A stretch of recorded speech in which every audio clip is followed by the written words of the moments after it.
Hello అందరికీ, ఏంటి వర్షంలో వీడియో తీస్తుంది అనుకున్నారా? ఏం లేదండి, 3 days బ్యాక్ మేము మా వినాయకుడిని బుక్ చేసామండి. సో మేము బుక్ చేసుకున్న వినాయకుడిని ధూల్పేట నుంచి తీసుకెళ్ళడానికి వెళ్ళాము. ధూల్పేట వెళ్ళిన తర్వాత మనం ఊరుకుంటామా, అక్కడున్న పెద్ద పెద్ద విగ్రహాలు అన్నీ కవర్ చేసామండి.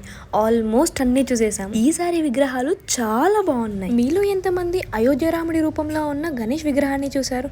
నేనైతే చూశానండి. ఎంతో హ్యాపీగా ఫీల్ అయ్యాను. అదేంటో మన ధూల్పేటలో ఎవ్రీ ఇయర్ ఏదో ఒక డిఫరెంట్ కైండ్ ఆఫ్ విగ్రహాన్ని తయారు చేస్తారు. ప్రతి ఒక్క ఇయర్ ఏదో స్పెషాలిటీ ఉంటుంది. ఇక్కడ నేను మేము బుక్ చేసుకున్న గణేషుని కోసం మాట్లాడుతున్నాను. అంటే మాకెందుకు అన్ని విగ్రహాల కంటే మా విగ్రహాలే చాలా నచ్చాయి. మేము బుక్ చేసుకుంది రెండండి, ఒకటి మాకు అండ్ ఇంకొకటి మా పిన్ని వాళ్ళకి. దాని తర్వాత మేము బ్యాక్ డ్రాప్ డెకరేషన్ కోసం బేగం బజార్ వెళ్ళాము. ప్లాస్టిక్ ఫ్లవర్ మార్కెట్కి కొన్ని ఐటమ్స్ కావాల్సినండి, అవి తీసుకున్నాము.